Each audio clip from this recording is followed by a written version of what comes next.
After receiving our first film brief, unexpected, I consulted my newly formed team as we were all eager to determine our roles for the first project. We commenced the discussion by exchanging ideas for a storyline or plot. We took a vote and agreed on Ian's idea. We then proceeded to discuss everyone's role.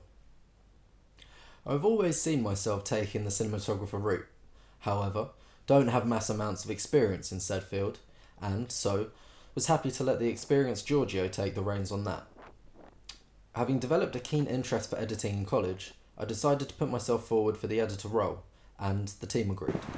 Yeah. My next step was to plan out my tactics and techniques to edit this film. As it was a majority chase scene film, I knew it would rely on and require fast cut edits in order to increase the tension and fast pace of the film. Traditionally done, here we see a clip from Jean-Luc Godard's Breathless, demonstrating an early example of a chase scene, which was described by Carol Rice and Gavin Miller in Valerie Orpin's film editing, The Art of the Expressive. The chase scene is not baffling. Except for a couple of curious changes of direction, we can follow the action perfectly clearly. The chase scene is plastered throughout worldwide cinema, and different variants arise everywhere. However, for our film, I wanted to keep it traditional in terms of my editing strategy.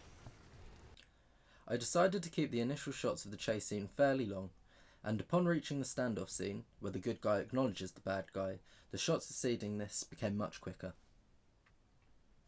Bearing in mind that my fast cuts were vital for creating tension in the scene, I also realised I must keep key information in these shots for the final cut, so as to not take away from the plot's integrity, which I think worked perfectly in the end.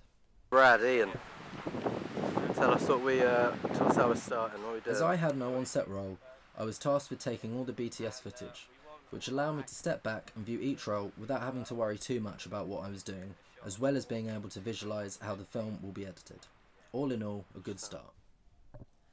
As the second film brief was released, myself and the team sat down to discuss and exchange ideas for the second time.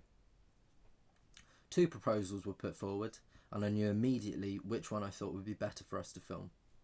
Not only did I think it was the more appropriate of the 2, but in fact I really liked it and was passionate about how it would be best brought to life. I had a clear idea in my head of how it should look, as did Giorgio, whose idea it was in the first place. Unfortunately, for the shoot day we decided on, I knew I was going to be absent, so I put myself forward for script editor, which the group were more than happy with upon hearing my ideas. This piece was certainly intended as a gangster film, as it involved Mark claiming back money off of Josh, presumably for drugs he sold, only to find out Josh, our criminal kingpin, doesn't have it and isn't going to take it easy on it. So what? As the creator of the script wasn't English, I felt it more than necessary for me to include phrases and slang that would suit a scenario such as this on the streets of London.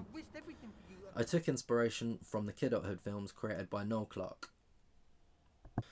These films offered up a realistic view into what life is like for a gangster or rude boy living in London.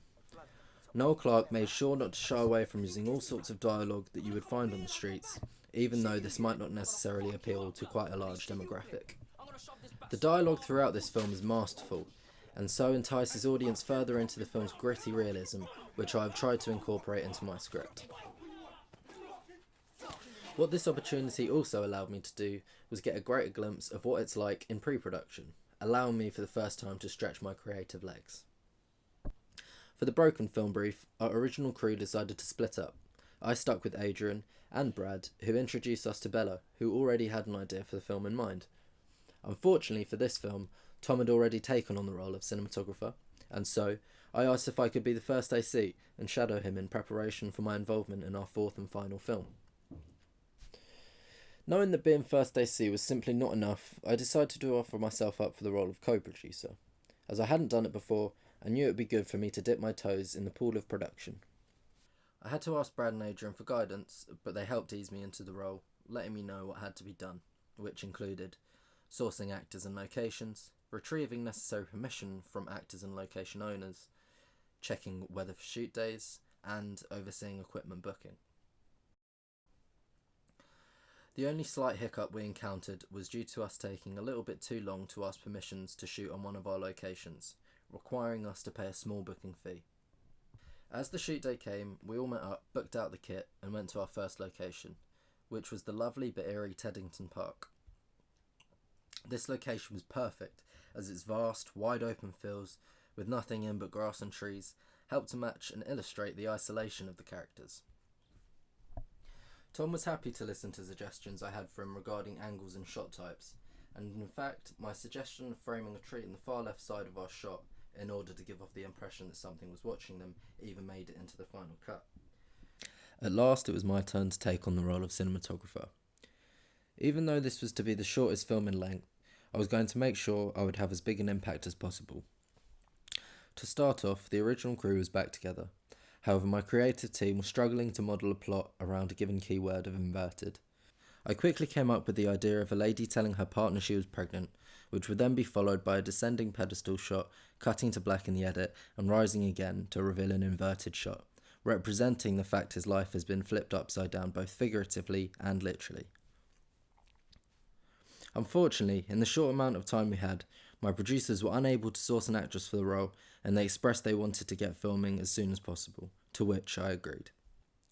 After postponing our shoot day to the Saturday instead of Friday, Ian the director came to my house, which was the location for the film, and told me of a new script he had been working on that would only require Brad to step in as an actor.